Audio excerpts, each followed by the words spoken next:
911 and Washington's Fish and Wildlife received a flood of calls today about a moose running on the South Hill. People spotted the animal from Division and I-90 to 14th and Lincoln.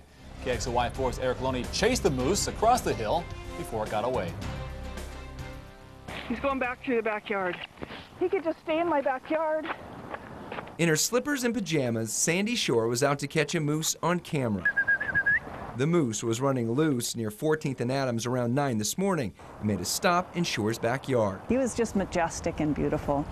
I was really fortunate to get that footage. It stayed for a few minutes and then headed south. It was galloping down Jefferson, and then it cut back up, or Adams, and then it cut back up to Jefferson. Tyler Thorson watched it run by some school kids waiting for the bus. I don't even think the kids noticed. They were kind of in their own little world. The moose then took a break in an alley near 18th and Madison. We've been having a report of one for at least past 2 weeks in this area along High Drive. It appears to be goes back down into Hangman Creek usually every day. Washington State Fish and Wildlife Officer Loney responded and says moose calls on the South Hill are becoming more and more common. Moose just don't really care about human. They're not afraid of us, and they like everybody's ornamental shrubs and trees, and it's easy food for them. As Hahn went into the alley, the moose ran out and headed south. There isn't that many predators on the South Hill besides cars and a few possibly cougars in areas that but for the most part it's pretty safe for them. Maybe safe for the moose, but not for people.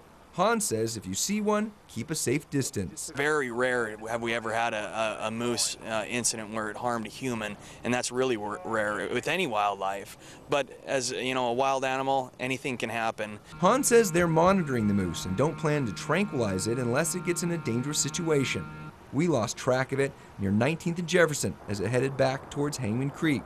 Shore was happy she was lucky enough to catch it on camera. All of a sudden it reminds you that how close we are to nature here in Spokane. We're really fortunate to live with so much beauty around us. On Spokane South Hill, Erik Loney, KXLY4 HD News.